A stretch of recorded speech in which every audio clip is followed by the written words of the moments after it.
Bonjour et bienvenue dans ce tutoriel Blender Coach. Donc dans ce tutoriel, je vais parler de quelque chose dont j'ai peu parlé durant mes précédentes vidéos. Je parlais plus un peu des menus, tout ça. Je vais parler de modélisation. Donc la modélisation dans Blender est assez simple, hein, la modélisation de base. Alors moi je vais parler dans cette modélisation, puisqu'il y a différents types de modélisation. Je vais parler de modélisation polygonale, donc la modélisation qui est utilisée les trois quarts du temps, on va dire, qui est utilisé pour les jeux vidéo, qui est utilisé pour l'animation, pour plein d'autres choses d'ailleurs, même pour les rendus architecturaux. Après ça dépend.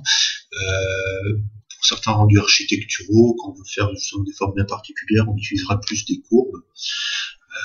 Mais bon, la plupart du temps, on utilise pour faire des immeubles, pour faire toutes sortes de choses, on utilise du polygonal la plupart du temps. Donc, ici vous voyez, lorsque j'appuie sur la touche Tab du clavier, ça me met dans un mode qui s'appelle le mode Edit, qui permet justement d'éditer le maillage de mon objet.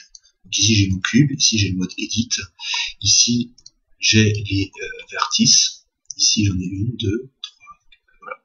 Donc les vertices sont les points ici, voilà.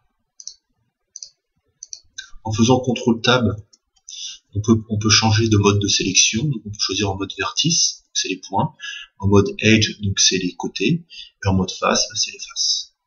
Et vous voyez, lorsque je suis en mode vertice, on voit les points, lorsque je suis en mode edge, les points disparaissent, on voit les côtés, donc, et lorsque je suis en mode face, vous voyez ici, on voit toujours les côtés, mais on a un point au niveau des faces pour permettre leur sélection.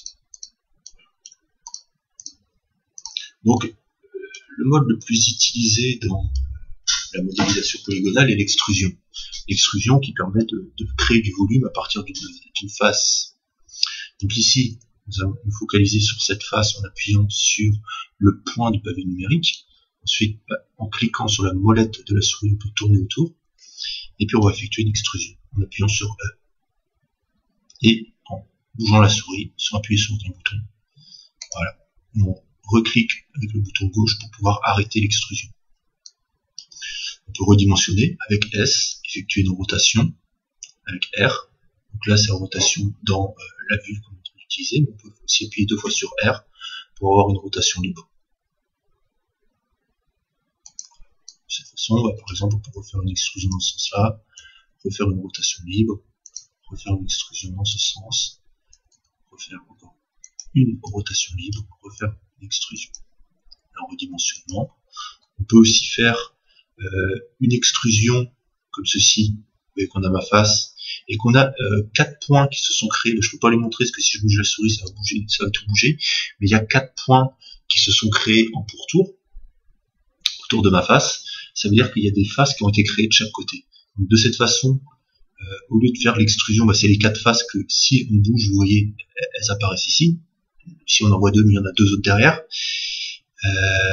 Si j'appuie sur échappe, donc on va avoir l'impression que ça c'est revenu au point de départ, mais non, pas du tout.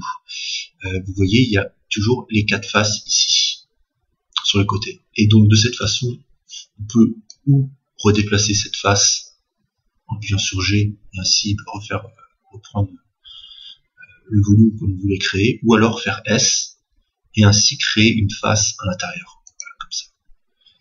On appuie sur le point du pavé numérique pour se focaliser sur cette face. Donc cette technique peut être utilisée lorsqu'on veut créer par exemple un creux ici, par exemple. On voudrait par exemple que ce soit comme une sorte de tube. Alors on appuie sur E pour extruder, on extrude au lieu d'extruder vers l'extérieur comme on a fait jusqu'à maintenant, ce qu'on peut aussi faire. Cela permet par exemple de faire un building, vous voyez ici la base d'un building et puis la partie haute du building un peu plus petite, ou alors d'aller vers l'intérieur et ainsi faire toutes sortes de choses, on peut faire une boîte, tout ce qu'on veut. Et ce qu'on peut également faire, ce qui est assez intéressant, ce que je faisais un peu pour m'amuser, moi c'est que je faisais S, où je redimensionnais, et je refaisais une extrusion vers l'extérieur, comme cela. Et vous voyez, ça fait une espèce de... On peut même le faire plusieurs fois, mais il y a une touche, donc ça c'est la formule un peu compliquée, il y a une touche qui s'appelle I, qui permet de faire une inset, et de cette façon faire cette fonction beaucoup plus rapidement. Voilà. Donc vous avez la méthode lente, la méthode rapide. Si vous préférez travailler avec les E et les redimensionnants, si vous êtes habitué de cette méthode, vous faites cette méthode-là. Sinon vous appuyez sur I, c'est plus simple. Et vous pouvez faire une extrusion vers l'intérieur, S, encore. Et vous voyez ici, ça fait comme une espèce de... Ce que j'ai réussi à créer, on dirait un petit peu un canon qui tirait des rayons laser dans l'espace. On aurait la base de quelque chose dans ce genre. Surtout si on rajoute une subdivision en faisant... en ajoutant un modifieur subsurface, subdivision surface, par exemple de niveau 2, et ainsi, donc non, ici on aura un canon, mais si on rajoute un subdivision surface, on aurait plus, je sais pas, quelque chose d'un peu plus organique, je sais pas, tube de rouge à lèvres, oui, un tube de rouge à lèvres, voilà. J'allais dire une bêtise.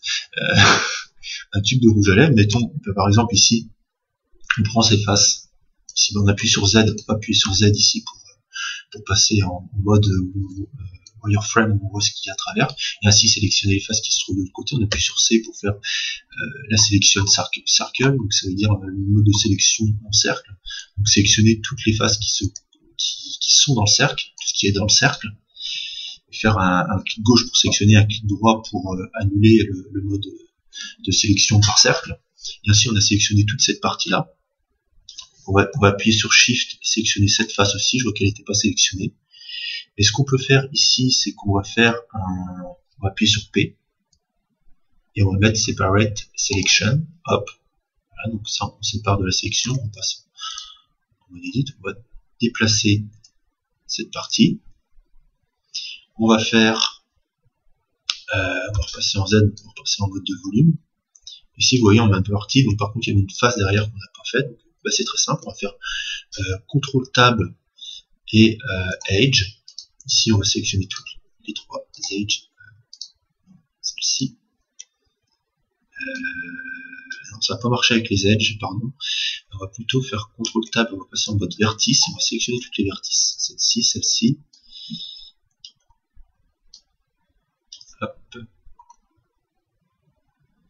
Celle-ci et celle-ci, et on va appuyer sur F.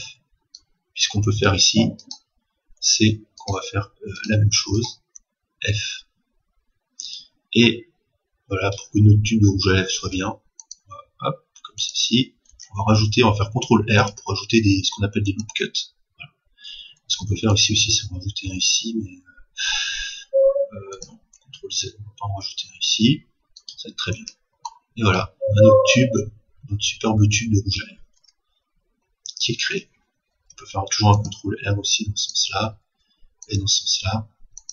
Le souci, c'est que dans la partie supérieure, ça ne donnera pas un résultat très intéressant. Donc, ce qu'on peut faire ici, à la limite, c'est reprendre ces deux surfaces-là.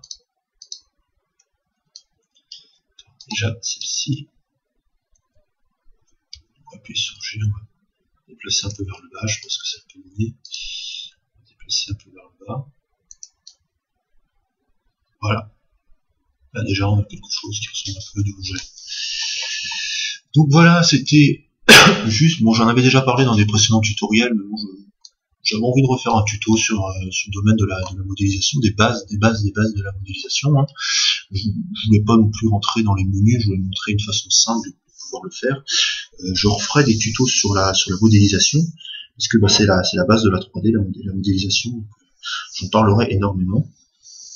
Je parlerai également de programmation dans Blender, de création d'add-ons très prochainement.